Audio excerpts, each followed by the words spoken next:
ఈ రోజు మెదక్ జిల్లా కలెక్టర్ కార్యాలయంలో సమీక్ష సమావేశంలో పాల్గొన్న Narsapur municipality vice chairman Vanamula Bujesh Yadav Narsapur పట్టణంలో ఉన్న సమస్యలను కలెక్టర్ దృష్టికి తీసుకెళ్లడం జరిగింది. ఈ సందర్భంగా వారు మాట్లాడుతూ నర్సాపూర్ లో ఇండ్ల నిర్మాణంలో కన్సర్వేషన్ జోన్ లో ఉండడం వల్ల ప్రజలు ఇబ్బందులు పడుతున్నారు.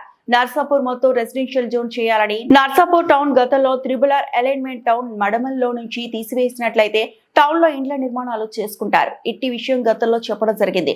నర్సాపూర్ ఇరువైపులా ఫారెస్ట్ ఉండడం వల్ల నిర్మాణం చేయక గండి మైసమ్మ సూరారం వెళ్లి అక్కడి నిర్మాణాలు చేసుకుంటున్నారు.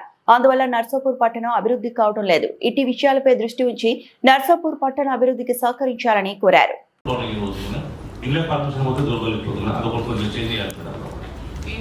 అంటే ఇది మనం సిడిఎం ఆఫీస్ చెప్పేసి అక్కడ ఒక లైన్ మనది ఇప్పుడు రెడ్డిపల్లి కాడ వచ్చింది అన్నమాట. ట్రిబుల్ అయితే నర్సాపూర్ టౌన్లకి ఇంతకుముందు ఉంది మేడం అలాట్మెంట్. ఏదైనా ఇంట్లో పర్మిషన్ పోతే ఇంటికి పర్మిషన్ ఇవ్వట్లేదు, చాలా మంది ఇబ్బంది పడుతుంది మేడం. రెవెన్యూ పరంగా కూడా లాస్ అవుతున్నాం. టౌన్ మొత్తం కూడా కన్జర్వేషన్ జోన్ ఉంది.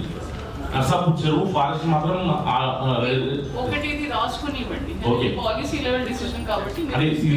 గతంలో కూడా మనం 2-3 సార్లు ఈ ఇష్యూ మీద చెప్పాం మేడం, కాలేదు.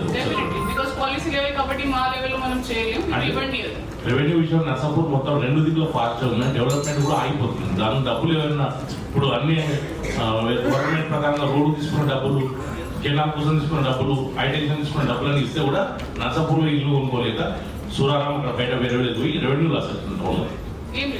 మరిన్ని అప్డేట్స్ కోసం మా ఛానల్ని సబ్స్క్రైబ్ చేయండి.